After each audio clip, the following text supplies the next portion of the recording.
तर खरं तर याच्या आधी बैठक लावली होती, पण त्यावेळेला अजितदादांचं दुःखद निधन झालं, त्यामुळे ती बैठक पुढे ढकलली. ती आज झाली. निवडणुकीच्या दरम्यान जे आमचे उमेदवार होते, जिंकून आलेले होते, पदाधिकारी होते, त्यांचे काय अनुभव राहिले, काय आता याच्या पुढे करायला पाहिजे, कशा प्रकारे पक्ष, या सगळ्या संदर्भात सविस्तर चर्चा माननीय राजसाहेबांनी आमच्या सगळ्या पदाधिकाऱ्यांशी केली. बातमी येते की तुम्ही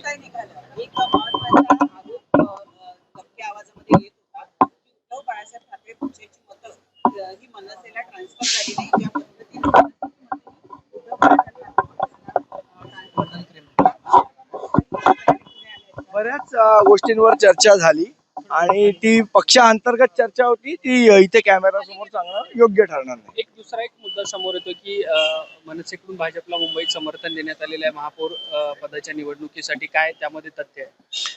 अशा प्रकारची कुठलीही चर्चा आमची भारतीय जनता पक्षाबरोबर झालेली नाही आणि अशा प्रकारचं कुठलंही समर्थन देण्याचा कुठलाही विषय नाही. Sandeepji, what you have to say about the today meeting?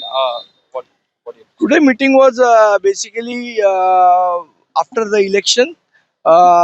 Everybody wanted to talk with Raj Sahib, wanted to share their experiences during election times, and they wanted to tell something, and in future also how the party will work and all these things. That discussion took place. Is there a decision taken on change in strategy in the way in the coming years?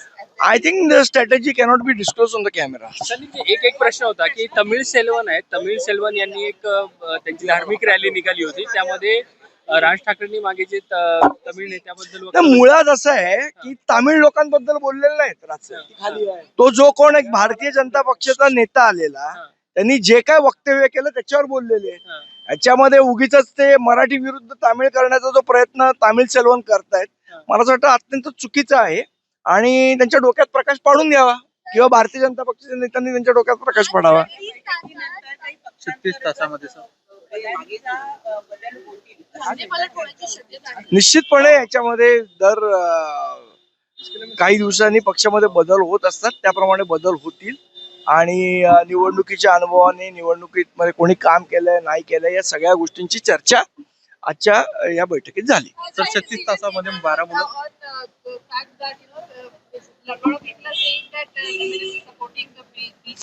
There is no discussion regarding supporting anyone in the corporation. तर 36 तासात 12 मुलं. मला असं वाटतं अतिशय चिंतेचा आणि गंभीर विषय आहे. गृह विभागाने याची दखल घेतली पाहिजे. या विषयावर सन्माननीय राजसाहेब याच्या आधी सुद्धा बोलले होते.